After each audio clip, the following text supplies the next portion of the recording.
الرجيم بسم الله الرحمن الرحيم ربي زدني علما رب اشرح لي صدري ويسر لي أمري واحلل عقدة من لساني يفقهوا قولي سبحانك لا علم لنا إلا ما علمتنا إنك أنت العليم الحكيم أعوذ بالله من الشيطان الرجيم بسم الله الرحمن الرحيم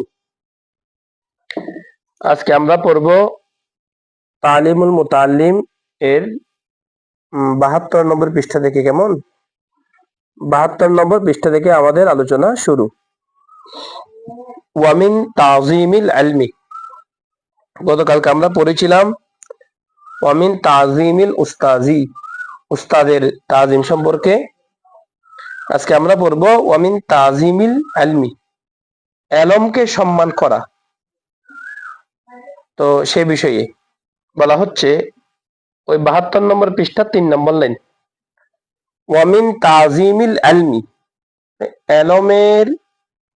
ইলমকে সম্মান করার বিভিন্ন পদ্ধতির মধ্যে থেকে, মিনটা হচ্ছে মিনে তাবেঈদিয়া, যেটা কিছু অর্থ দেয়, বাদ, কতিপয়, কিছু। ওয়ামিন তাজিমিল ইলমি, ইলমকে সম্মান করার যতগুলো পদ্ধতি আছে সেখান থেকে একটি পদ্ধতি হলো তাজিমুল কিতাবি, কিতাবকে সম্মান করা। কিতাবকে কিভাবে সম্মান করবেন? ফায়াম বাগি লিতালিবিল ইলমি, একজন তালেবে ইলমের জন্য উচিত হচ্ছে, ফায়াম বাগি উচিত, লিতালিবিল ইলমি একজন জ্ঞান অন্বেষণকারী উচিত, কি উচিত? ওই ফাইল হচ্ছে পরে, আল্লা ইয়াখুযা সে না ধরা, আল কিতাবা কিতাবকে। একজন তালেবে ইলমের উচিত কিতাবকে স্পর্শ না করা, ইল্লা বিত্তহারতি পবিত্রতা বাদ দিয়ে, পবিত্রতা ব্যতীত, পবিত্রতা ব্যতীত একজন তালেবে ইলম কিতাবকে স্পর্শ না করা উচিত। ওয়াহুকিয়া হেকায়ত বর্ণিত হয়েছে, ঘটনা বর্ণিত হয়েছে, মজহুলের সিগা, হাকা ইয়াহকি দরবায় যুগ থেকে আল হেকায়াত মাসদার, বলে একটি হেকায়ত বর্ণিত হয়েছে আনিস শাইখ আল ইমাম শামসুল আইম্মা আল হালওয়ানি, শামসুল আইম্মা আল্লামা হালওয়ানি রহমতুল্লাহ আলাইহি থেকে একটি ঘটনা বর্ণিত হয়েছে। শামসুল আইম্মা আল্লামা হালওয়ানি সম্পর্কে গতকালকে বলেছিলাম, হানাফি মাযহাবের একজন প্রসিদ্ধ ফকি। কেমন আন্নাহু ক্বাল, তিনি বলেছেন যে, কি বলেছেন? ইন্নামা নিলতু হাযাল ইলমা নালা ইয়ানিলু অথবা নাওয়িলা ইয়ানওয়ালু। কেমন নিলতু, নালা ইয়ানিলু, নাইলুন থেকে অর্জন করা, লাভ করা। কেমন অর্জন করা? বাবে দরবা ইয়াদরিবু থেকে বা আ ইয়াবিউ, ইন্নামা নিলতু নিশ্চয় আমি অর্জন করেছি, হাযাল ইলমা ইলমে দ্বীনের এই ইলমটা, বিত্তাযীমি সম্মানের কারণে। বলে আমি ইলমে দ্বীন অর্জন করেছি, এই ইলম অর্জন করেছি সম্মান করার কারণে। কাকে সম্মান? তিনি শব্দ উল্লেখ করেছেন বিত্তাযীম, তাজিম। তাহলে এখানে সম্মানের ভিতরে তাজিমুল ইলম আছে, তাজিমুল কিতাবও আছে, তাজিমুল উস্তাজও আছে। কেমন? তা আমি তাজিমের মাধ্যমে ইলম অর্জন করেছি। তো এখন তাজিমুল কিতাব বা তাজিমুল ইলম সেটা আমরা কিভাবে বললাম, ওই তার পরবর্তী ব্যাখ্যা দিচ্ছে, দেখেন। কেননা ফা ইন্নী নিশ্চয় আমি, মা আখস্তু আখজা ইয়াখুযু আমি ধরতাম না, মা আখস্তু আমি ধরিনি, আল কাগজা কাগজ আই কিরতাস। কেমন কাগজ, এমনি এটা ফারসি ভাষার শব্দ, এটাকে আরবিতে ট্রান্সলেট করছে আর কি, আল কাগজা কাগজ মানে হচ্ছে কিরতাস, পান্ডুল, খাতা। আমি সাদা কাগজও স্পর্শ করিনি, ইল্লা বিতহারাতিন তহারতে ছাড়া। অর্থাৎ আমি যখন একটা সাদা কাগজে স্পর্শ করতাম, সেটা আমি তহারাতের মাধ্যমে স্পর্শ করতাম। কেন? আমার মনে এই আশঙ্কা ছিল যে, আমি ধারণা করতাম এই কাগজের উপরে আল্লাহ এবং তার রসুলের নাম লেখা হতে পারে, এই কাগজের উপরে নবী করিম ইসলামের দরুদ লেখা হতে পারে, এই কাগজের উপরে কোরআন শরীফের আয়াত লিপিবদ্ধ হতে পারে। সেই আশঙ্কায় আমি কোনো সময় একটি সাদা কাগজও উজু ছাড়া কি করি নাই, স্পর্শ করিনি। সেই কারণে গিয়ে আল্লাহ পাক রব্বুল আলামিন আমাকে কি করেছেন, এলম দান করেছেন। ওয়াশাইখুল ইমাম শামসুল আইম্মা আল্লামা সারাখসি, শামসুল আইম্মা আল্লামা সারাখসি রহমতুল্লাহ আলাই, ওনার নাম হইল রাদিউদ্দিন মুহাম্মদ ইবনে মুহাম্মদ বুরহানুল ইসলাম। তিনি ছিলেন একজন বড় মাপের হানাফি ইমাম। কেমন?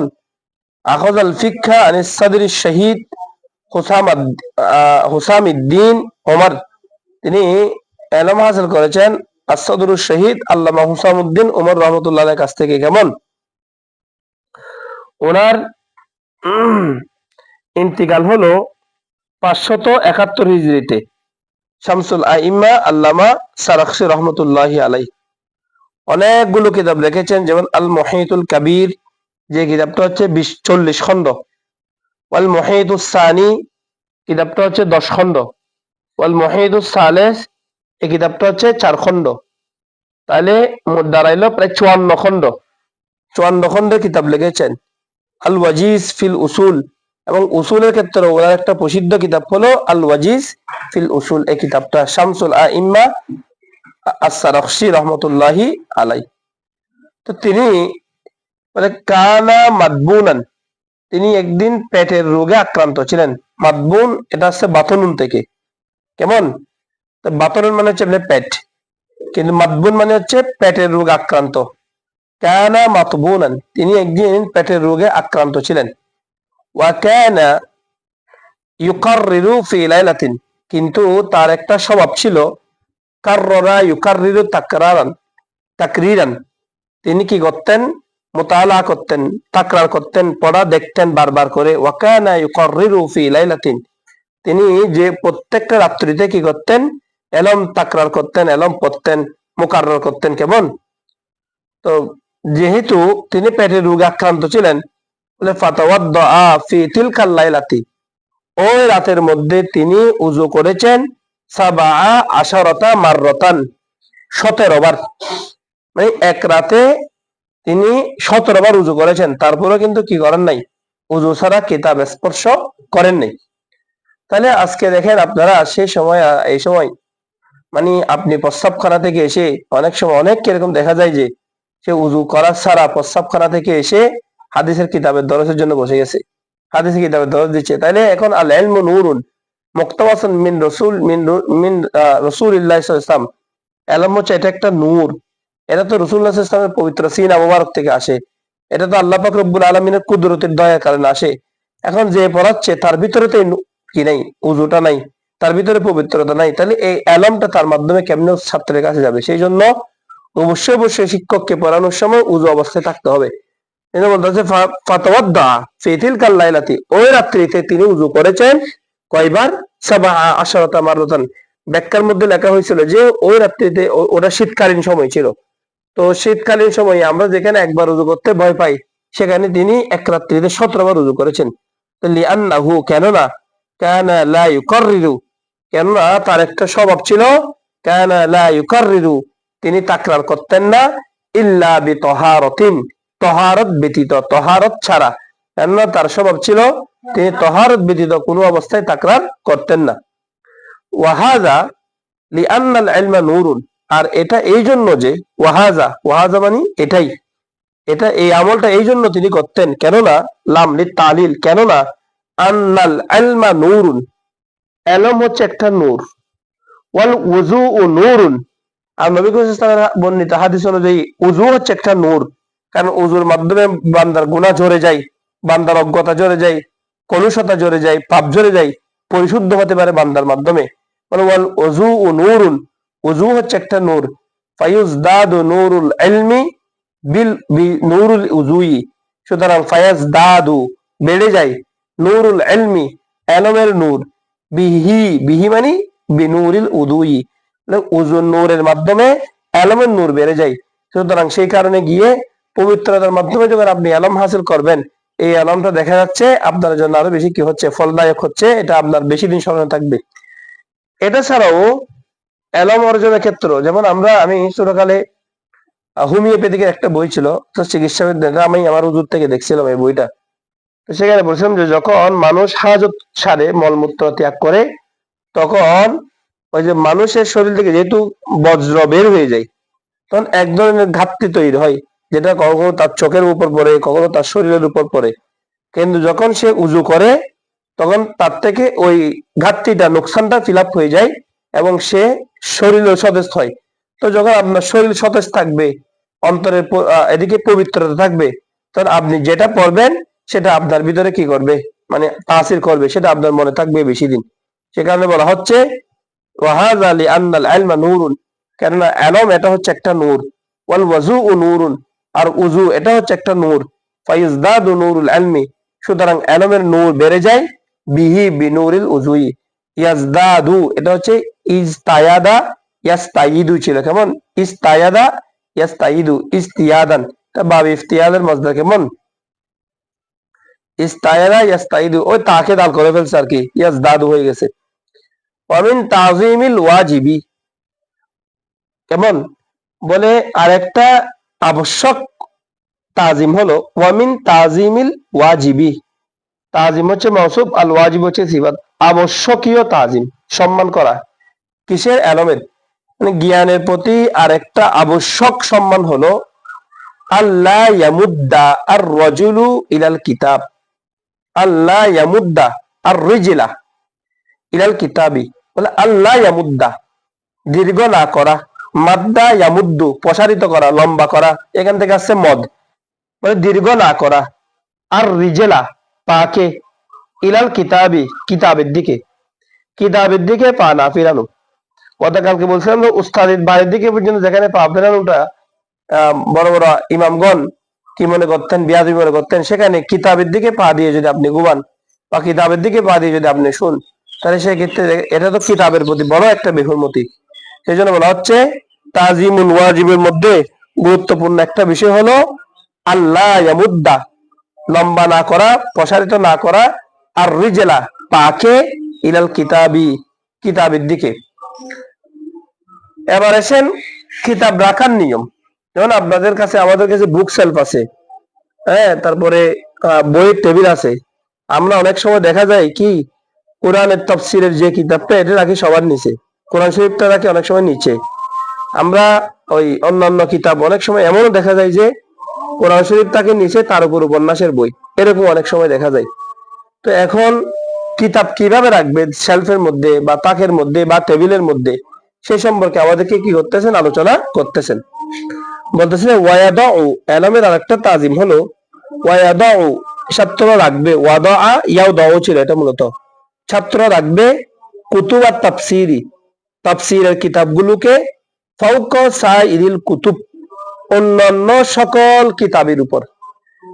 তো দেখেন এখন তাফসিরও আছে, কিতাব কোরআনও আছে, তাহলে সেক্ষেত্রে সবার উপরে থাকবে কোরআন, তারপর হবে তাফসির, তারপর হবে কোরআন সংক্রান্ত আরো অন্য কোনো গ্রন্থ থাকলে সেগুলো, তারপর আসবে হাদিসের গ্রন্থ, তারপর আসবে উসুল হাদিসের গ্রন্থ, তারপর আসবে ফিকহের গ্রন্থ, তারপর আসবে উসুলে ফিকহের গ্রন্থ। এইভাবে করে সিরিয়ালে কিতাবগুলো কি করতে হবে, রাখতে হবে। সেটা বলতে দেখেন ওয়াদাউ কুতুবাত তাফসির, তাফসিরের কিতাবকে সবার উপরে, তাফসিরের কিতাবকে রাখবে কোথায়, রাখবে ফাওকা উপরে, সাইরিল কুতুবি সমস্ত, সাইর আই জামিয়া মানে সকল, সকল কিতাবের উপরে তাফসিরের কিতাবকে রাখবে, কিসের জন্য, তাজিমান সম্মানের জন্য, মর্যাদার জন্য, ইজ্জত দেওয়ার জন্য। বলে ওয়ালা ইয়াদাউ রাখবে না, আলাল কিতাবি কিতাবের উপর, শাইয়ান কোনো কিছু, আখর অন্য কোনো বস্তুকে রাখবে না। যেমন আপনি দেখবেন অনেকে এই যে ফেসবুকের মধ্যে বা বিভিন্ন মাধ্যমে কিতাবের ছবি দেয়, কিতাবের ছবির উপরে চায়ের কাপ, অথবা কিতাবের ছবির উপরে কলম, অথবা কিতাবের ছবির উপরে কোন একটা ওই ও যে গিফট পাইছে সেটা। তাহলে এটা কি কিতাবের প্রতি সম্মান হইলো? কিতাবকে সবার উপরে রাখতে হবে, কিতাবের উপরে কেন আপনি জিনিসের ছবি রাখবেন? তো সেই জন্য বলা হচ্ছে ওয়ালা ইয়াদাউ আলাল কিতাবি, কিতাবের এলমের আরেকটা তাজিম হলো কিতাবের উপর রাখবে না শাইয়ান আখর, কোনো বিষয়কে, কোনো বস্তুকে। তো কোনো বস্তু বলতে কি, উদাহরণস্বরূপ তিনি একটা বর্ণনা দিচ্ছেন, যেমন মিন মিহবারাতিন। মিহবারাতুন হেবিরুন থেকে আসছে, কেমন? মিহবার এটা এক বচন, তার বহু বচন হচ্ছে মাহাবীর। মাহাবীর শব্দ হচ্ছে ওই যে আদ-দাওয়াত, মানে ইঙ্ক আর কি, কালি কালি, আদ-দাওয়াত কালি। তো বলা হচ্ছে যে, বলে এমন কি দাওয়াতকেও, কলমের কালিকেও তুমি কিতাবের উপর রাখবে না। ওয়াগই রিহা, এবার এরকম আরো যা যা আছে, তাহলে কলম, কলমের কালি, মোবাইল, তারপরে ওই যে চায়ের কাপ, চায়ের প্লেট, অথবা খাওয়ার নাস্তা, আমি অনেক জায়গায় দেখেছি বুখারী শরীফের উপরে, মানে বুখারী শরীফ পড়তেছে, ওটার উপরে কি রাখতেছে, এই মানে প্লেট রাখতেছে, নাস্তার প্লেট রাখতেছে। নাউযুবিল্লাহি মিন যালিকা, আস্তাগফিরুল্লাহ। এরকম অনেক জায়গা হয়ে যায়। তো এটা কিতাবের অনেক বড় বেহুরমতি। অনেক সময় বুখারী শরীফ পড়তেছে, বুখারী শরীফের উপর কি রাখতেছে, কি মোবাইল রাখতেছে।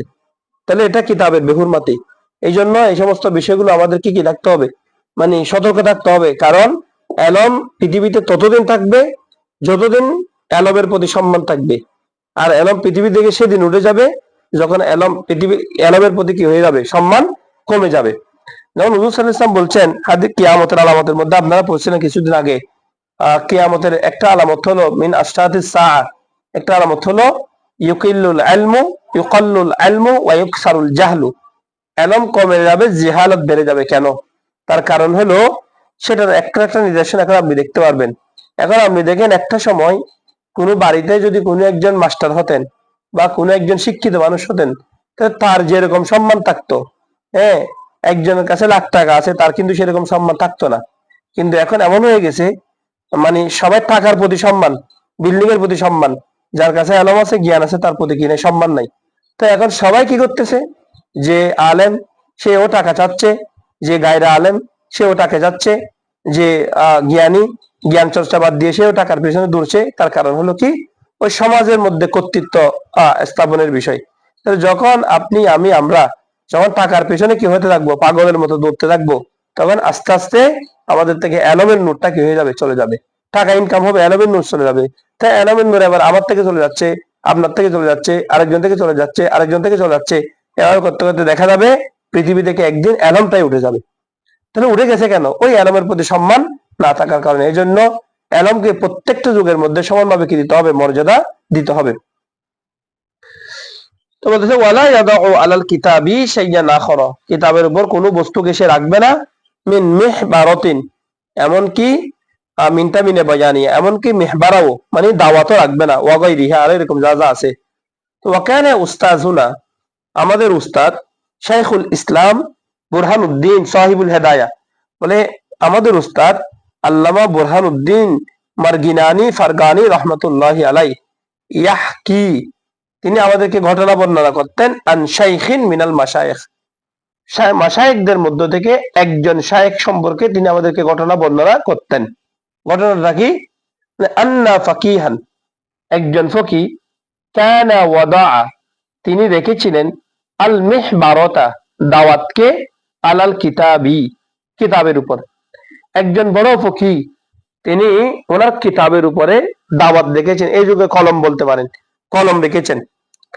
ফাকাল লাহু, যখন এই বিষয়টা তার উস্তাদ দেখলেন, ওই ফকির ব্যক্তির সম্মানিত একজন উস্তাদ যখন এই বিষয়টা দেখলেন, ফাকাল লাহু, তাকে উদ্দেশ্য করে তার উস্তাদ বললেন, বিল ফারসিয়াতি, ফার্সি ভাষায় বললেন যে বারনায়বি, এটা হচ্ছে নাইফতান মসদার থেকে, কেমন ওই যে আবিধানিক অর্থ হলো ইয়াফতান, ইয়াফতান থেকে মুদারিস সিগা হচ্ছে ইয়াবাত, ইয়াবাত থেকে ওয়াইত হাজির সিগা হচ্ছে ইয়াবি, ওই সেখানে শুরুতে নুন যুক্ত করে নায়বি হয়েছে আমরের সিগা, ইয়া সরি মুজারে ওয়াইত হাজির সিগা। নায়বি মানে তুমি লাভ করতে পারবে না, বার নায়বি মানে তুমি পূর্ণতা হাসিল করতে পারবে না, মানে তুমি পরিপূর্ণতা হাসিল করতে পারবে না।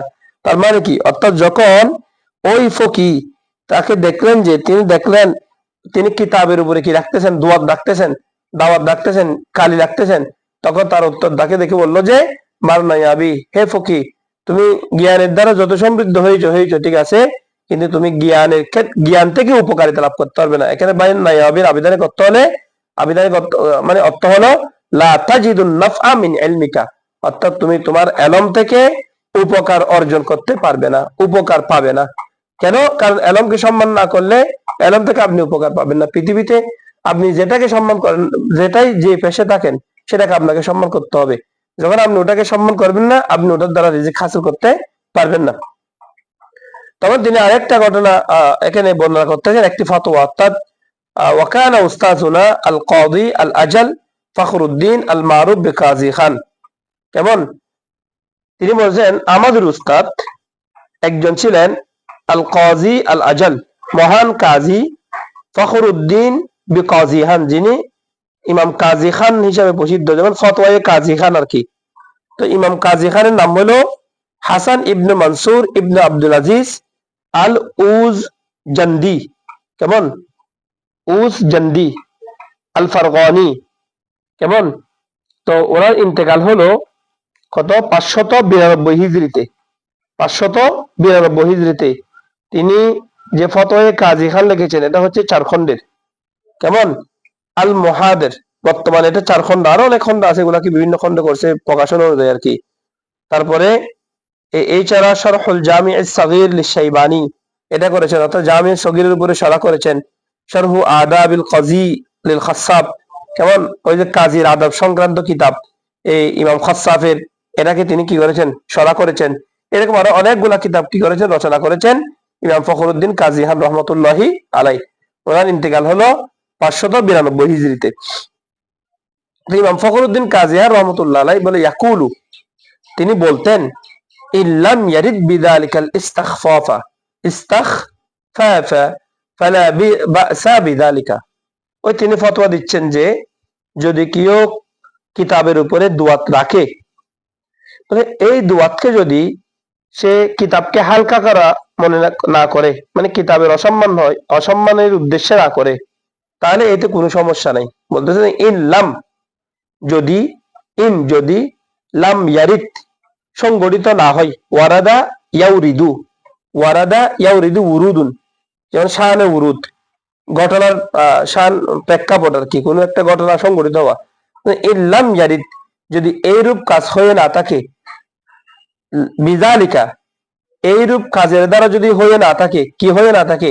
আল ইস্তিখফাফ, হালকা করা, যেমন খফফুন থেকে খফিফুন, মানে কিতাবকে তুচ্ছ করা যদি উদ্দেশ্য হয়ে না থাকে, ফালা বাসা, কোনো সমস্যা নাই, বিযালিকা, এইরূপ করার মধ্যে, অর্থাৎ কিতাবের উপর কলম রাখার মধ্যে, দোয়াত রাখার মধ্যে কোনো সমস্যা নাই, যদি কি হয়ে না থাকে? কিতাবকে অপমান করাটা উদ্দেশ্য হয়ে না থাকে। এখন আমরা কি তাইলে কাজী খানের ফতোয়ায় যাব, নাকি ইমাম বুরহানুদ্দিন নজির রহমতুল্লাহের দিকে যাব? তখন তিনি এটা সমাধান দিচ্ছেন, ওয়াল আউলা, আমার হুজুর যেটা বলেছেন সেটাও ঠিক আছে, তবে উত্তম হচ্ছে ওয়াল আউলা, উত্তম হচ্ছে আইয়াহতারাজা, ইহতারাজা ইয়াহতারিজু, আইয়াহতারিজা, বিরত থাকা, সতর্ক থাকা, আনহু, এমন কাজ থেকে, মানে এমন কাজ থেকে কিতাবের সম্মানে বিরত থাকা উচিত। তাহলে অনেক সময় কিতাবের উপর হয়তো আমাদেরকে কলম রাখতে হয়, কিন্তু কিতাবের উপর মোবাইল রাখা, কিতাবের উপরে চায়ের পিনিট রাখা, কিতাবের উপরে চা রাখা, কিতাবের উপরে অন্য কিছু রাখা, এটা কিন্তু কি না, কিতাবের বেহুরমতি, এটা উচিত না। তবে কিতাবের মাঝখানে আমরা পড়ার সময় অনেক সময় কলম রাখতে হয়, তাহলে আমরা এক্ষেত্রে কিতাবকে যদি তুচ্ছ তাচ্ছিল্য করার উদ্দেশ্য না হয়, তাহলে ইমাম ফখরুদ্দিন কাজী খান রহমতুল্লাহের মত হচ্ছে এতে কি হবে না, কোনো সমস্যা হবে না। তবে উচিত হচ্ছে এমন কাজ থেকে বেরোতে থাকা। অমিনাত তাজিমিল ওয়াজিবি, মানে আরেকটি আবশ্যক তাজিম হলো আইনু জাউবিদা কিতাবাত কিতাবাতাত কিতাবি, কিতাবাতাল কিতাবি, কিতাবাতাল কিতাব, এটা কি? আইনু জাউবিদা, জাওয়াদা ইউজাউবিদু তাজবিদ, জাউবিদ অর্থ হলো কোনো কিছুকে জুদুশাই, সুন্দর করে সাজানো, কোনো কিছুকে সুবিন্যাস করে সাজানো, মানে আইনু জাউবিদা, সুন্দর করা, কিতাবাতাল কিতাব, কিতাবের লেখাকে। তো মানে এলমের তাজিমের মধ্যে আরেকটা তাজিম হলো কিতাবের লেখাকে সুন্দর করে সাজানো। তো কিতাব লেখার সময় আপনি যখন কি করেন, ওই যে কিতাব পড়তেছেন, তো দেখবেন কিতাব পড়ার সময় অনেক সময় তো আমরা নোট করি, নোট। তো নোট করতে গেলে আপনি যদি সুন্দর করে সুবিন্যস্ত ভাবে যদি কিতাবের নোটগুলো পার্শ্ববর্তী কিতাবের পাশে যদি নোটগুলো না করেন, তাহলে দেখা যাচ্ছে এইতে করে কিতাবের পৃষ্ঠাটা বিস্তৃত হয়ে যায়। যেমন আমরা ছোটকালে কতগুলো কিতাবের বসে এমন ভাবে লিখছি, কিতাবগুলো এখন ধরতে ইচ্ছা করে না। কেন? ওই যে এটা মানে দেখতে কি লাগে, খারাপ লাগে। তো কিতাবটা বিশ্রী হয়ে যায়। অনেক সময় কিতাবের এক পাশে এক এক রকম করে কি দাগ থাকে। কোনো সময় কালো কালো, কোনো সময় লাল, কোনো সময় নীল, বিভিন্ন রঙের রং থাকার কারণে তো এটা কিতাবের সৌন্দর্যকে নষ্ট করে দেয়। সেই জন্য বলা হচ্ছে আইন ইউজাউবিদা কিতাবাতাল কিতাব, কিতাবের লেখাকে সুন্দর করা উচিত। যেমন ওয়ালা কর্মাতা ইউকরমিতু, ওয়ালা ইউকরমিতু, দেখেন এটা হচ্ছে মুদারিস সিগা, নফি হলে মুদারিস সিগা। কর্মাত বলা হয় যেমন ওই যে আমরা ছোট্ট ছোট্ট করে একদম মানে অনেকে দেখবে কিতাবের পাশে এমন করে লেখা লিখবে মাছের চোখের মতো। তো এখন মনে করো তোমার দৃষ্টিশক্তি আছে, আমার দৃষ্টিশক্তি আছে, সেই জন্য আমি কি করতেছি, ছোট ছোট মাছের চোখের চেয়ে ছোট লিখলো সেটাও বুঝতেছি। কিন্তু আর কিছুদিন পরে যখন আমার বয়স 40 হবে, যখন 45 হবে, তখন তো আর আমার দৃষ্টিশক্তি এত গভীর থাকবে না। তাহলে এখন কিতাব যে মাছের চোখের মতো কিতাবের পাশে আমি যে নোটটা লিখছি ক্লাসে পড়ার সময় বা কিতাব পড়ানোর সময়, তাহলে একটা সময় গিয়ে তো ওই কিতাবটা দেখা যাবে, ওই লেখাটা আর স্পষ্ট দেখা যাবে না। অথবা আজকে অমনোযোগী হয়ে এমন ভাবে টানা হেঁচড়া লেখা লিখতেছি, এক সময় দেখা যাবে যে এই টানা লেখাটা আমি বুঝতেছি না। তো সেই জন্য বলতেছি যে কিতাবের পার্শ্বে যখন তুমি 500 টিকা লিখবে, নোট লিখবে, হাসিয়া লিখবে, তখন ওয়ালা ইউকর মিতু, সেখানে কি লিখবে না, ছাত্র ওই নোটগুলোকে ছোট ছোট আকারে অক্ষর দিয়ে লিখবে না, একটু চোখে দেখা যায় মতো লিখবে, সুন্দর করে গুছাই লিখবে। ওয়ায়াত রুকু আল হাসিয়াতা, এবং সে হাসিয়া বর্জন করবে লেখার ক্ষেত্রে। হাসিয়া মানে পাশে যে লেখা আর কি, কিতাবের পাশে যেটা লিখে, বলে ওই হাসিয়াটা বর্জন করবে। ইল্লা, তবে লিখবে ততটুকু পর্যন্ত, ইনদা জরুরত, যতটুকু তার কাছে প্রয়োজন হয়। মানে মাত্র অতিরিক্ত হাসিয়া লিখে কিতাবের পার্শ্বটা কি করে ফেলবে না, নষ্ট করে ফেলবে না। ওয়ারাওয়া আবি হানিফা, আবু হানিফা রাদিয়াল্লাহু তাআলা ওয়ারা, এবং দেখেছেন, আর রুইয়াত মাসদার থেকে রা মাঝ মুতলাক সিগা, ওয়ারা, এবং দেখেছেন, আবু হানিফা রাহিমাহুল্লাহ তাআলা, আবু হানিফা রাহমাতুল্লাহ আলাইহি একদিন দেখেছেন কাতিবান, একজন কাতিবকে, একজন লেখককে, সে এই অবস্থায় যে ইউকরমিতু, কর্মাতা ইউকরমিতু, সে ছোট ছোট অক্ষরে লিখছে, ফিল কিতাবাতে, কিতাবাতের মধ্যে মানে লেখার ক্ষেত্রে সে ছোট ছোট, একেবারে ছোট মাছের চোখের চেয়ে ছোট অক্ষরে লিখছে। ফাকালা, তখন তাকে উদ্দেশ্য করে ইমামে আজম আবু হানিফা রাহমাতুল্লাহ আলাইহি বললেন, লা তুকারমিত খাত্তাকা ইন ইস্তা তানদাম ওয়া ইন মুত্তা তাসতিম। বলতেছে যে লা তুকারমিত খাত্তাকা, হে বৎস, তুমি তোমার খতকে তুকারমিত, খুরমাত করিও না, মানে ছোট করে ফেলিও না, ছোট ছোট অক্ষরে তুমি এরকম করে লিখিও না। ইন ইস্তা, যদি তুমি বেঁচে থাকো, তাহলে একদিন তো তোমার দৃষ্টিশক্তি চলে যাবে, তখন তুমি কি করবে, নাদামা, নাদিমা ইয়ান্দামু, তান তান্দাম, তুমি লজ্জিত হবে। নাদিমা আর নাদামু, লজ্জিত হওয়া, আর নাদামা তো আর কি মাসদার, তান্দাম, তাহলে তুমি কি হবে, লজ্জিত হবে। অর্থাৎ ইস, এগুলা তখন কেন লিখছিলাম এখন তো বোঝা যাচ্ছে না। যদি তুমি বেঁচে থাকো, দীর্ঘ হায়াত পাও, তাহলে তুমি লজ্জিত হবে। ওয়া ইন মুত্তা, আর তুমি যদি মরে যাও কোনো একদিন, তাহলে আসাতমু, সাতামা ইয়াস্তুমু তাস্তুম, তাহলে তুমি গালি শুনবে। অথবা তুস্তাম, এটা বলো তুস্তাম, মজুলের শিখা, তোমাকে গালি দেওয়া হবে। ওয়া ইন মুত্তা, যদি তুমি মরে যাও, তাহলে কি হবে, তুস্তাম, তোমাকে গালি দেওয়া হবে। অর্থাৎ যে তোমার এই কিতাবটা ধরবে, সে বলবে দেখো কি লেখা লিখছে, দেখো কিচ্ছু বোঝা যাচ্ছে না। তাহলে তোমাকে কি করবে, সে বকাঝোকা করবে, তোমার নামে বর্ণনা করবে। তো সেই জন্য উচিত হচ্ছে কিতাবের সময়, কিতাবের পাশে লেখার সময় সুন্দর করে একটু চোখে দেখা যায় মতো খতে লেখা, আর প্রয়োজন ব্যতীত আবার অতিরিক্ত কোনো লেখা লেখা যাবে না।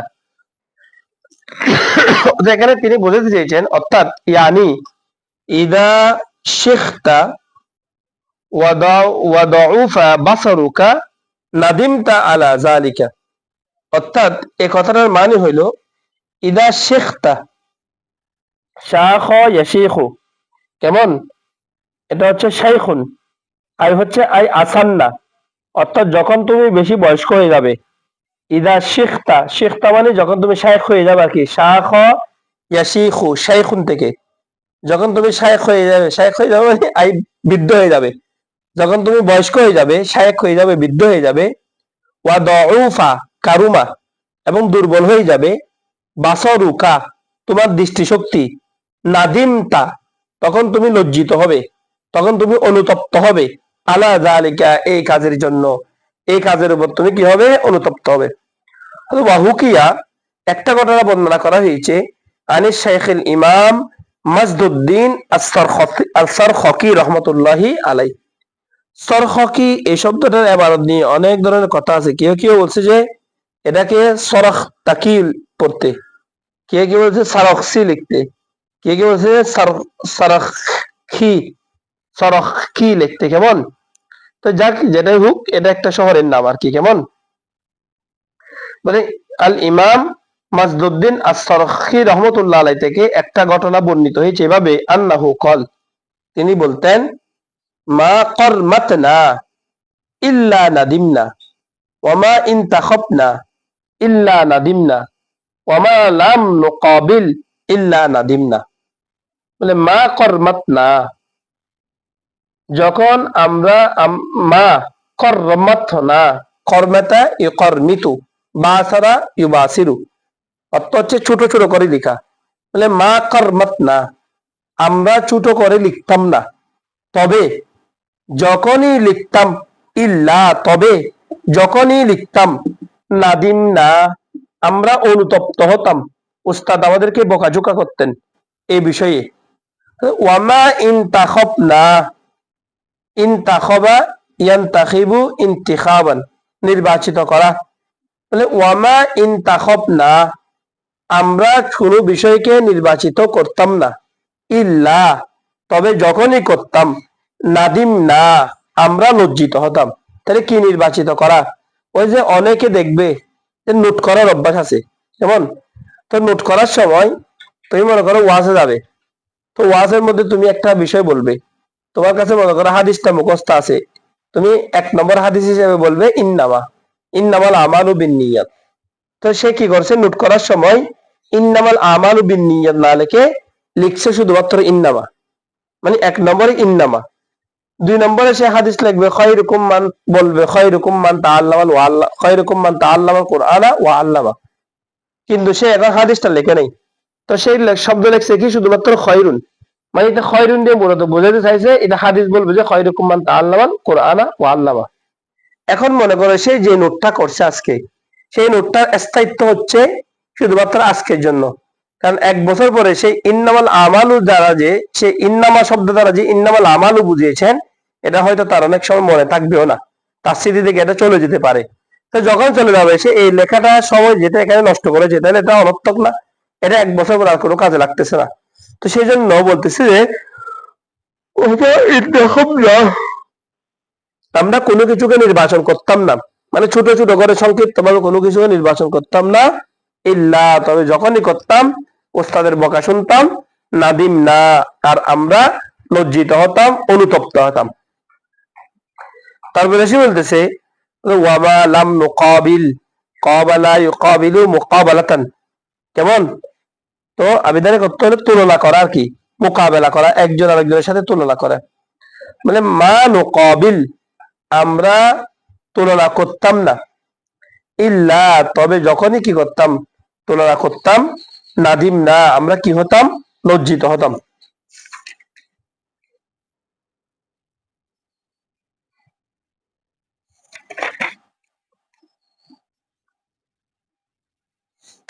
কেমন? আমরা যখনই কি লিখতাম, তুলনা করতাম, তখন আমরা কি করতাম? মা নুকাবিল, আমরা তখনই ওই, তো বলে কিরকম তুলনা করতাম? ওই যে দেখেন, ওই যে আপনি লিখেছেন, মনে করেন একটা মত পেয়েছেন, এই যেটা আজকের যুগের মধ্যে এটা হয়ে থাকতেছে, এটা মানে খুব বেশি দরকার। মানে তুমি উসমান হুজুরের বই ধরো, বা শহীদুল্লাহ বাহাদুর ভাইয়ের বই ধরো, বা অন্য কারো বই ধরো, কিতাব ধরো, তো ওখানে কিতাবের নিচে তো কি আছে? ওই নোট আছে, রেফারেন্স আছে। এখন মনে করো তো এখন আমাদের বড় বড় শাইখরা কি করে, ওই যে ওখানে যে মতটা দিয়েছে ওই নোটের মধ্যে সে সুন্দর করে মাহফিলে গিয়ে কি বলবে, ইমাম জালালউদ্দিন আস-সায়ুতি রাহমাতুল্লাহ আলাইহি তাফসীর আদ-দুররে মানসুরের মধ্যে, কেমন আল ইতকান ফি উলুমিল কোরআনের মধ্যে, তারপরে এরকম এরকম করে মনে করো 10টা কিতাবের নাম বলবে, নাম বলার পরে বলবে যে এই কিতাব তিনি এই কিতাবটা আলোচনা করেছেন। এখন দেখা যাচ্ছে ওখানে যে রেফারেন্সটা দেয়া হয়েছে ওই রেফারেন্সটা ওটা কিন্তু ওই কিতাবগুলোতে নাই। হ্যাঁ, ভুল বশত দেওয়া হয়েছে অথবা ভুল হয়ে গেছে অথবা প্রিন্টিং মিস্টেক হয়েছে, তো এক রেফারেন্স আরেক রেফারেন্সের জায়গার মধ্যে ভুলে বসে গেছে, সেরকম হইতে পারে। তাহলে এখন তুমি যখন ফারাক করে দেখো নাই, ফারাক করে না দেখে একটা কথা হুট করে বলে দিছ, ধরে দেওয়ার পর এখন তো মনে করো রেকর্ডের যুগ, দেখুন একজন শেখ কি করছে, সে এটাকে একজনে কি করছে এটাকে রেকর্ড করে ফেলছে, রেকর্ড করে ওই তুমি যে কিতাবের নাম বলছো ওই কিতাবের মধ্যে সে গিয়ে এটাকে খুঁজে দেখছে, খুঁজে গিয়ে দেখতেছে এখানে কিতাবের মধ্যে নাই। তাহলে এখন তুমি যে একটা বকওয়াস এটা ধরা পড়ে গেছে। তো সেই জন্য বলতে হচ্ছে যে মা নোকাবিল, আমরা ফারক করতাম না, কিন্তু পরবর্তীতে যখন কাজ শেষ হয়ে গেছে ফারক করে দেখতাম, তখন নাদিম না, আমরা এই বিষয়ে লজ্জিত হইতাম। তাহলে এখান থেকে আমাদের শিখতে হবে রেফারেন্স দেখলে দিয়ে দেওয়া যাবে না, ওই রেফারেন্সটা সত্যতা যাচাই করতে হবে, এটা যে কিতাবের নাম বলছে ওই কিতাবের পৃষ্ঠার সাথে মিল আছে কিনা দেখতে হবে। এখন তো মনে করেন কিতাবের কি আছে, কিতাব অনলাইনে পাওয়া যায়, তাহলে যে সেই জন্য কিতাবের রেফারেন্স দেওয়ার সময় কিন্তু কোন কিতাব কোন প্রকাশনা থেকে ছাপানো হয়েছে সেটা কিন্তু কি দিতে হয়, রেফারেন্স দিতে হয়। কারণ আপনি যদি মনে করেন আপনি বললেন আমি ইসলামিয়া কুতুবখানা থেকে একটা কিতাব ছাপাইলাম, তো ইসলামিয়া কুতুবখানা দেখা যাচ্ছে 10 বছর আগের যে কিতাবটা এখানে অনেকগুলো ভুল ছিল, যেটা 10 বছর পরে ছাপার মধ্যে কিন্তু চেঞ্জ হয়েছে। তাহলে আপনি যদি এখন কিতাবের মধ্যে কোন প্রকাশনা থেকে ছাপাইছে, কত সালে ছাপাইছে, কখন ছাপাইছে, সেগুলো যদি বিস্তারিত কি না করেন, উল্লেখ না করেন, তাহলে এক্ষেত্রে পাঠক সমাজ কি হবে, বিভ্রান্ত হবে। এই জন্য কিতাবের রেফারেন্সের সময় অবশ্যই কিন্তু এই বিষয়গুলো কি করতে হবে, উল্লেখ করতে হবে। এবার আসেন ওয়াম বাগি, মানে কিতাবের আকৃতি কেমন হওয়া উচিত। এখন তুমি দেখবে কিতাব কতগুলো বানায়, বলের মতো করে কিতাব বানাইছে, মনে করো গোল, আবার একটা কিতাব বানাইছে ফুলের মতো করে। যেমন ওই যে আমরা চাকসু নির্বাচনের সময় দেখছি প্রচার পত্র এক একজন এক এক ধরনের করে বানাইছে, তাহলে এখন কেউ যদি এই ধরনের করে এক একজন এক এক ধরনের ডিজাইন দিয়ে কিতাব বানায়, এই কিতাব বানানো যাবে কিনা, কিতাবের আকৃতি কেমন হওয়া উচিত সে সম্পর্কে এখন বর্ণনা করতেছে। বলে ওয়ায়াম বাগি, উচিত হচ্ছে, কি উচিত, আইন ইয়াকুনা, হওয়া, তাকতিউল কিতাবি, কিতাবের আকৃতি, তাকতিউন এটা এক বচন, তার বহুবচন হচ্ছে তাকতি, এটা হচ্ছে আবিধানে করতে হলো গঠন করা, রচনা করা, তৈরি করা। যেমন তাকতিউল কিতাবি, কিতাবের গঠন হওয়া উচিত, কি রকম হওয়া উচিত, মুরাব্বাআন, রব্বা ইউরাব্বিউ তারবিয়াতান, মুরাব্বাআন চতুষ্কোণী, মানে চারকোণী। এই যে যেটা আমাদের হাতে আছে, মানে কিতাবের ধরন হইতে হবে এইরকম চারকোণী, এই চারকোণী কিতাবের ধরন হইতে হবে কেমন, মানে কিতাবের আকৃতি হওয়া উচিত মুরাব্বাআন চতুষ্কোণী, চারকোণী। কেননা ফায়ে সববিয়া, কেননা ইন্নাহু তাকতিউ আবি হানিফা রাহিমাহুল্লাহ, এই কিতাব দিয়ে চারকুনি করা এটা হচ্ছে ইমামে আজম আবু হানিফা রাহমাতুল্লাহ আলাইহির অফারকৃত পদ্ধতি। এই কিতাবটা ইমাম আজম আবু হানিফা রাহমাতুল্লাহ আলাইহি এই সাইজটা পছন্দ করেছেন, যেমন ওয়াহুয়া আইসার, আর এই পদ্ধতিটা সহজ, ইলার রফই, তোলার ক্ষেত্রে, ওঠার ক্ষেত্রে, ওঠানোর ক্ষেত্রে, ওয়াল ওয়াদই, রাখানোর ক্ষেত্রে, ওয়াল মুতালাআতি, এবং মুতালা করার ক্ষেত্রে। তাইলে এই সালাফিরা আজকে যারা ইমাম আজম আবু হানিফাকে গালি দেন, ইমাম আজম আবু হানিফার শানে আজকে যারা গুস্তাখি করতেছে, তাহলে সে সমস্ত বিয়াদব গুলোর আজকে শিক্ষা হাসিল করা উচিত। সার্কুলার যে কিতাবটা পাইছো এই কিতাবের পদ্ধতি দিয়েছে ইমাম আজম আবু হানিফা রাহমাতুল্লাহ আলাইহি। তো তৎকালীন কিতাব কেমন ছিল, কারণ তৎকালীন তো কিতাব লেখা হইতো চামড়ার মধ্যে, কেমন, তো তৎকালীন কিতাবগুলো লিপিবদ্ধ করা হইতো, তো চামড়া তো সবসময় চারকোনা করে করে থাকতো না, যখন যেরকম থাকতো পাথরে লিপিবদ্ধ হইতো, গাছের ছালে লিপিবদ্ধ হইতো, গাছের পাতার উপর লিপিবদ্ধ হইতো, তো এগুলো তো চারকোনায় ছিল না। ইমাম আজম আবু হানিফা রাহমাতুল্লাহ আলাইহি এই চারকোনা কিতাবের অফারটা কি করেছেন, প্রস্তাবটা দিয়েছেন। সেই জন্য উনি বলতেছেন কিতাব হওয়া উচিত চারকুনি, কেননা এটা হচ্ছে ইমাম আজম আবু হানিফা রাহমাতুল্লাহ আলাইহি চয়েসকৃত আকৃতি, চয়েসকৃত গঠন, ওয়াহুয়া আইসার, আর এটা হচ্ছে অনেক সহজ, ইসমে তাবদীল সিগা, ইলার রফই, কিতাব ওঠানোর ক্ষেত্রে, ওয়াল ওয়াদই, কিতাব রাখার ক্ষেত্রে, ওয়াল মুতালাআতি, এবং কিতাব পড়ার ক্ষেত্রে। এবার আসেন দেখেন কিতাবের মধ্যে কি লাল কালি ব্যবহার করা যাবে কিনা? আমরা তো নোট করার সময় কিতাবের মধ্যে লাল কালি ব্যবহার করি, কেমন? তো সেই সময় লাল কালিটা একটা নির্দিষ্ট ব্যক্তিদের ভাষা ছিল, কেমন? তো সেই কারণে গিয়ে আগের যুগের আলেমরা কি করতেন, তারা কিতাবের মধ্যে লাল কালি ব্যবহারকে নিষেধ করতেন। সেই জন্য বলতে দেখেন, ওয়াম বাগি, উচিত হচ্ছে, আল্লাহ ইয়াকুনা ফিল কিতাবি, কিতাবের মধ্যে না হওয়া, কি না হওয়া, শাইউন, কোন বিষয়, মিনাল হুমরতি, লাল থেকে, লাল জাতীয় কোন বিষয়, লাল রঙের কোন বিষয় যেন কিতাবের মধ্যে না হওয়া উচিত। কেন লাল জাতীয় কোন বিষয় কিতাবের মধ্যে হলে কি সমস্যা?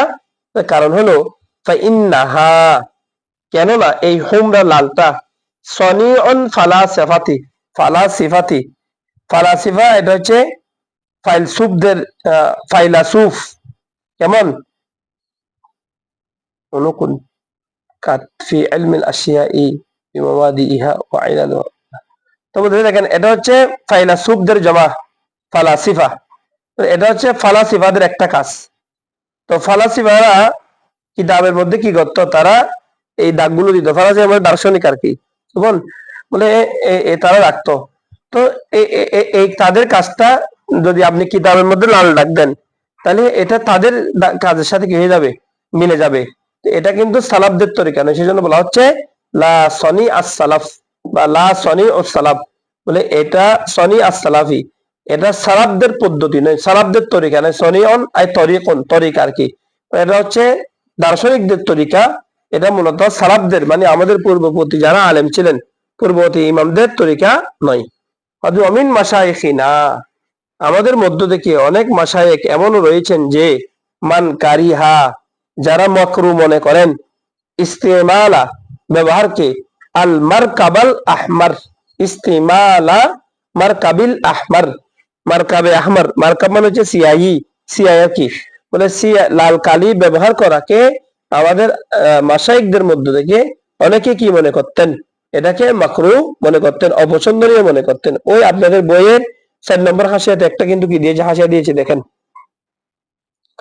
এখানে একটা ব্যাখ্যা দিয়েছেন, সেটা হচ্ছে কি আল মুরা আল মিদাদুল আহমার, মারকাবুল আহমার মানে হচ্ছে মিদাদুল আহমার, বলে ওয়া ইস্তেমালু মিদাদিল আহমার ফালা হারাজা ফিহি ফি জামানিনা হাযা, আমাদের এই সময়ের মধ্যে এটা ব্যবহার করাটা কি হবে না, কোনো সমস্যা নেই। কেননা লিআন্নাহু লাইসাল ইয়াউম, কেননা এটা আজকের যুগে শিয়ারাল ফালাসাফাতি, ফালাসিফাতি, ফালাসিফাদের নিদর্শন হিসেবে ব্যবহৃত হয় না। কামা কানা ফি জামানিল মুসান্নিফ, যেমনি ভাবে মুসান্নিফের জামানার মধ্যে ব্যবহৃত হতো। অর্থাৎ আমাদের সময় এখন লাল কালিটা এটা নির্দিষ্ট একটা গোত্রের ভাষা হিসাবে ব্যবহৃত হয় না। তো সেই জন্য এটা ব্যবহার করতে আমাদের সময় সমস্যা নেই। তারপরও এটা যেহেতু কিতাবের সৌন্দর্য নষ্ট করে দেয়, হ্যাঁ, তাহলে এক্ষেত্রে ব্যবহার না করাটা উচিত।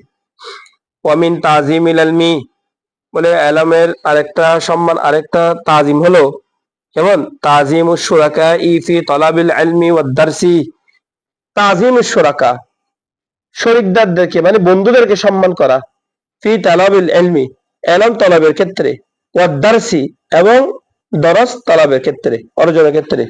ওয়া মান ইয়াতাআল্লামু মিনহু, যে ব্যক্তি তাআল্লামা ইয়াতাআল্লামু, যে ব্যক্তি, যে শিক্ষার্থী শিখতে, ওয়া মান ইয়াতাআল্লামু মিনহু, ওয়া মান হু, মিনহু যার থেকে, মান মিনহু মানে যার থেকে, ইয়াতাআল্লামু সে শিক্ষা অর্জন করে, তাকেও সম্মান করা উচিত। অর্থাৎ তাজিমু শুরাকা এবং তাজিমু মান মিনহু ইয়াতাআল্লামু, বন্ধুকে সম্মান করা উচিত, পাশাপাশি ওই ব্যক্তিকে সম্মান করা উচিত যার থেকে সে জ্ঞান অর্জন করে। ওয়াত তামাল্লুকু মাযমুমুন, তামাল্লুক, মাল্লাকা ইউমাল্লিকু তামাল্লুক, এমন তামাল্লুক শব্দ অর্থ হলো তোষামোদি করা। ওই যে কারো কাছ থেকে বিকালামিল লাতিফিন ওয়া তাদাররু ফাওকা মা ইয়ামবাগি, যে দূর বিনয়ী হওয়া উচিত তার চেয়ে বেশি বিনয়ী হওয়া, কেমন, এবং খুব নরম তবিয়তে সুরে কথাবার্তা বলা আর কি, তামাল্লুক, তোষামোদি করা। তামাল্লুক শব্দ অর্থ হচ্ছে তোষামোদি করা। তামাল্লুকু মাযমুমুন, দুনিয়াতে তোষামোদি বিষয়টা প্রত্যেকটা ক্ষেত্রে দূষণীয়, এটা প্রত্যেকটা ক্ষেত্রে অনুচিত। ইল্লা, তবে ফি তালাবিল ইলমি, ইলম তলবের ক্ষেত্রে তামাল্লুক জায়েজ, ইলম তলবের ক্ষেত্রে তামাল্লুক তথা তোষামোদি করা জায়েজ আছে। কেন? তলবের জন্য। কারণ তুমি যদি তোমার বন্ধুর সাথে, তোমার উস্তাদের সাথে তামাল্লুকি করে তোষামোদি করে কথা বলে, এটা দূষণীয় না। এই জন্য অনেকে উস্তাদকে মানে দরজ তাদরিসের মধ্যে উস্তাদকে কি দে, অনেক মানে ফার্ম দে, হুজুর আপনি যেটা পড়িয়েছেন এটা এক অনন্য এক দরজ হয়েছে, হ্যাঁ এটা আজকের পড়াটা সেই লেভেলের, বা আপনি যেটা পড়াচ্ছেন এরকম পড়ার কোনোদিন শুনি নাই, বা হুজুর আপনার থেকে নতুন নতুন এই কথাগুলো পাচ্ছি। এটা করলে যে উস্তাদ অনেক ছাত্র অনেক বেশি বড় হয়ে যাবে না, আবার শুরু হয়ে যাবে, কিন্তু এগুলো বলার দ্বারা একটা বিষয় বেড়ে যাবে, সেটা হচ্ছে কি উস্তাদ তার কিতাবটা পড়ানোর জন্য কি করবে, চেষ্টা করবে, মানে কিতাব দেখবে সে আরো। তারপরে অনেক সময় এরকমও এইটা করে উস্তাদের পড়ালেখার দেখার প্রতি আগ্রহ বাড়বে আর কি, দরজ পূর্ব সময়ে।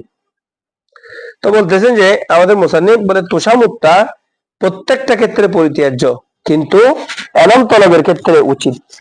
ইন্নাহু নিশ্চয় তালেব এলম ইয়ামবাগি তার জন্য উচিত হচ্ছে আইয়াতা মাল্লাক, তামাল্লাকা এতামাল্লাকু তামাল্লুকান, মানে তার উচিত তামাল্লুক করা, তোষামুদি করা, লি উস্তাজিহি তার উস্তাদের, ওয়াসুরাকাইহি এবং তার বন্ধুদের। কেন? ওদের লিয়াস্তাফিদা মিনহুম, যাতে সে ইস্তাফাদা ইস্তাফিদু ইস্তিফাদাতান ফায়দা হাসিল করা, যাতে সে ফায়দা হাসিল করতে পারে মিনহুম তাদের থেকে, তাদের থেকে মানে কাদের থেকে, উস্তাদদের থেকে এবং বন্ধুদের থেকে। ওয়ায়াম বাগি এবং আরো উচিত হচ্ছে লিতালিবিল ইলমি একজন তালিবে ইলমের জন্য উচিত হচ্ছে আইয়াস্তাম ইয়াস্তাম ইয়াস্তামিয়া আইয়াস্তামিয়া আল ইলমা মনোযোগ সহকারে শোনা এলমকে, ওয়াল হিকমাতা এবং হিকমতপূর্ণ কথাগুলো, উস্তাদ থেকে যে সমস্ত হিকমতপূর্ণ কথা জ্ঞান বের হয় বলে সেগুলোকে মনোযোগ সহকারে শোনা, বিত তাজিমি ওয়াল হুরমাতি তাজিমের সাথে এবং সম্মানের সাথে। মানে যখন উস্তাদ একটা কথা বলতেছে, যেমন অনেক সময় উস্তাদ দেখা যাবে আহ, যে একটা কথা তিনি দরসের মধ্যে বারবার বলতেছেন, তো এটা একজন শিক্ষার্থী সে যদি বলে ধরো কি বলবে আমি বুঝছি আমার শোনার দরকার নাই, বলে না সেরকম না। বলে একজন শিক্ষার্থীর উচিত হচ্ছে সে হিকমতপূর্ণ এবং জ্ঞানপূর্ণ কথাগুলো তাজিমের সাথে শ্রবণ করা। কেমন?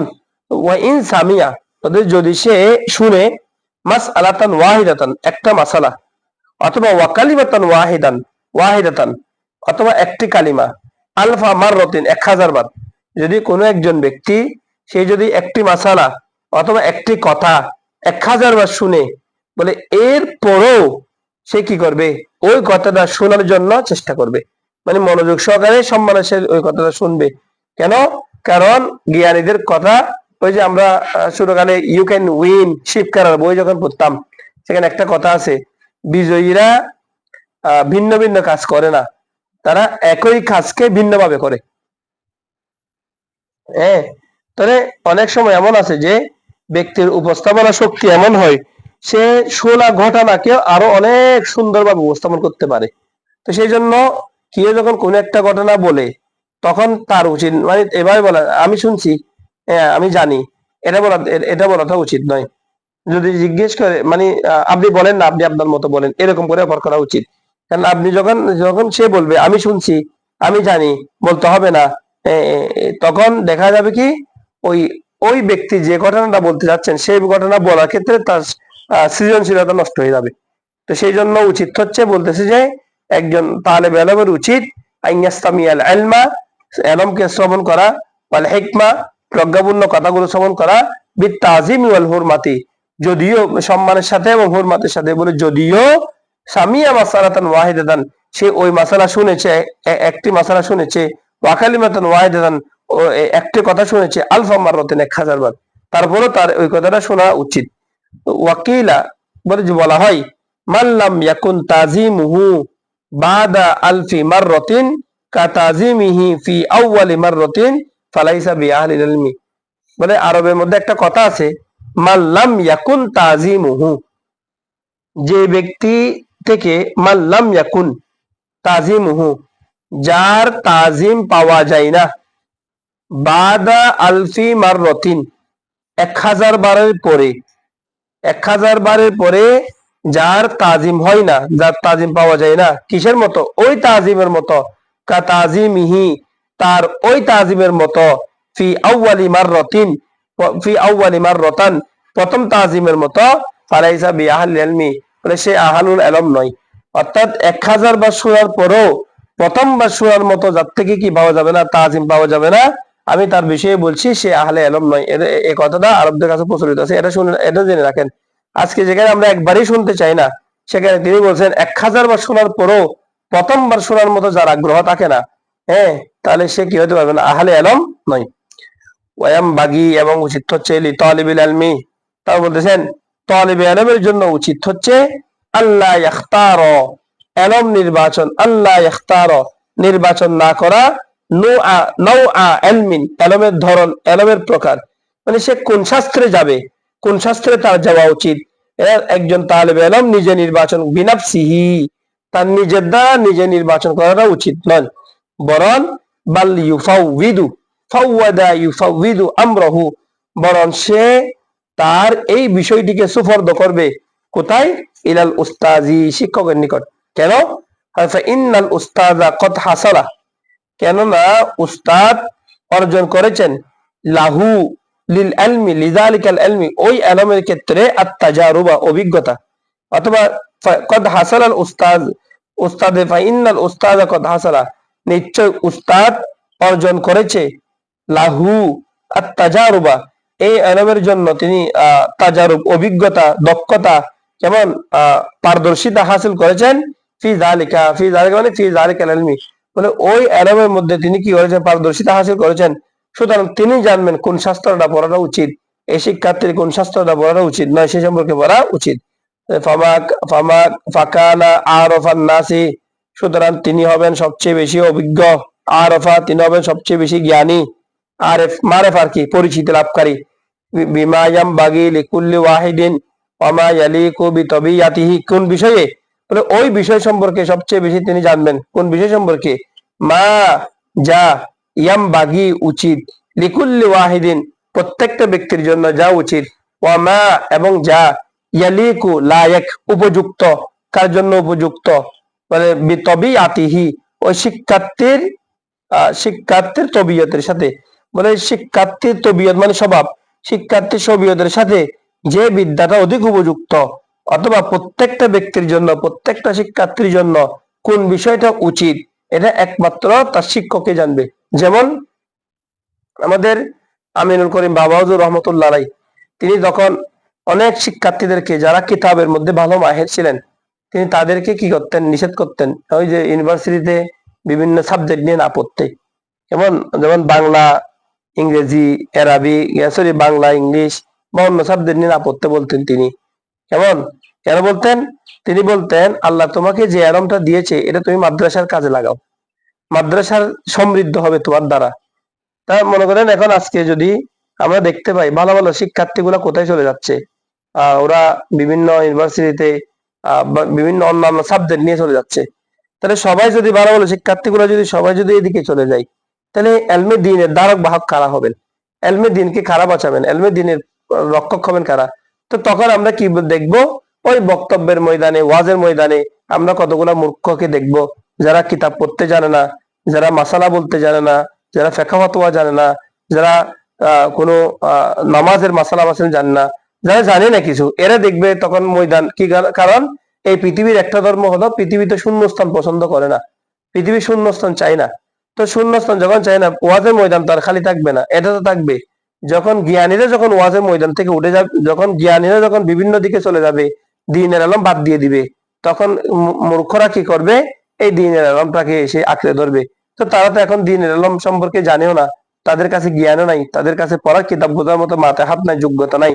তখন তারা কি করবে, ওই যে বুলবুল ফাতোয়া দিবে,